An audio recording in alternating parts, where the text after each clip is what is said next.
ಬೆಳಗಾವಿಯಲ್ಲಿಂದು ಕಾವೇರ್ತಾ ಇದೆ ಸಂಘಗಳ ಪ್ರತಿಭಟನೆ. ಆಶಾ ಕಾರ್ಯಕರ್ತೆಯರ ಸಂಘದ ವತಿಯಿಂದ ಪ್ರತಿಭಟನೆ ನಡೆದಿದೆ. ಕರ್ನಾಟಕ ರಾಜ್ಯ ಸಂಯುಕ್ತ ಆಶಾ ಕಾರ್ಯಕರ್ತೆಯರ ಸಂಘದಿಂದ ಸಾವಿರಾರು ಸಂಖ್ಯೆಯಲ್ಲಿ ಆಶಾ ಕಾರ್ಯಕರ್ತೆಯರು ಭಾಗಿಯಾಗಿದ್ದರು.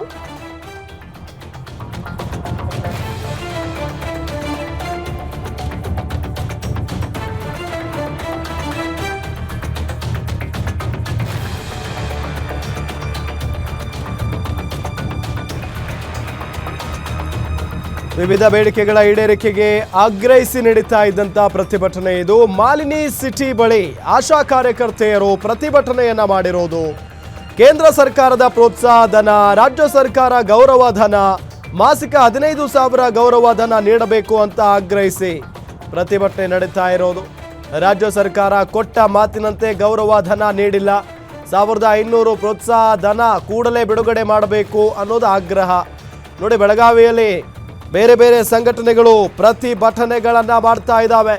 ಆಶಾ ಕಾರ್ಯಕರ್ತೆಯರ ಸಂಘದ ವತಿಯಿಂದಲೂ ಕೂಡ ಪ್ರತಿಭಟನೆ ನಡೆದಿರೋದು.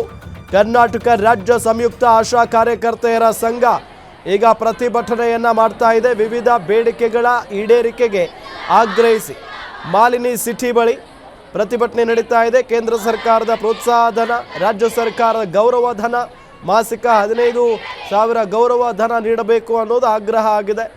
ರಾಜ್ಯ ಸರ್ಕಾರ ಕೊಟ್ಟ ಮಾತಿನಂತೆ ಗೌರವ ಧನ ನೀಡಿಲ್ಲ.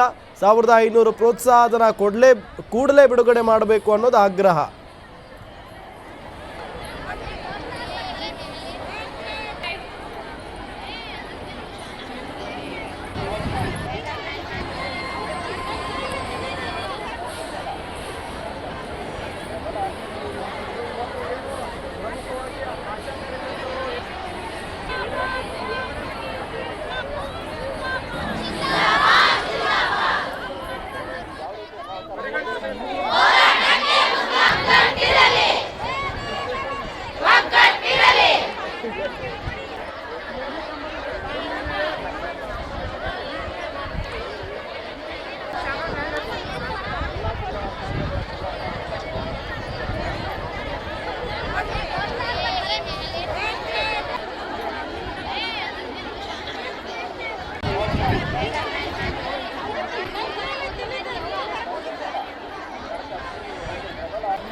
ಇದೇ ವಿಚಾರಕ್ಕೆ ಸಂಬಂಧಪಟ್ಟಂತೆ ಡೀಟೇಲ್ಸ್ ಕೊಡ್ತಾರೆ ನಮ್ಮ ರಿಪೋರ್ಟರ್ ದೀಪಕ್ ಶಿಂದೆ ಸಂಪರ್ಕದಲ್ಲಿದ್ದಾರೆ. ದೀಪಕ್, ಒಂದು ಕಡೆ ಈಗ ದೊಡ್ಡ ದೊಡ್ಡ ಹೋರಾಟಗಳು ನಡೀತಾ ಇದ್ದಾವೆ, ಮತ್ತೊಂದು ಕಡೆ ಅಂಗನವಾಡಿ ಕಾರ್ಯಕರ್ತೆಯರು ಕೂಡ ಹೋರಾಟ ಮಾಡ್ತಾ ಇದ್ದಾರೆ.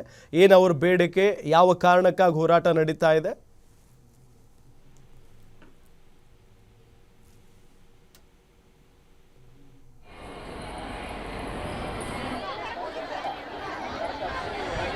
ಸಂಪರ್ಕ ಸಾಧ್ಯ ಆಗ್ತಾ ಇಲ್ಲ, ಮತ್ತೊಮ್ಮೆ ಸಂಪರ್ಕಿಸುವಂಥ ಪ್ರಯತ್ನವನ್ನು ಮಾಡ್ತೀವಿ. ಗಮನಿಸ್ತಾ ಇದ್ದೀವಿ, ಸಾವಿರಾರು ಸಂಖ್ಯೆಯಲ್ಲಿ ಆಶಾ ಕಾರ್ಯಕರ್ತೆಯರು ಆಗಮಿಸಿದ್ದಾರೆ.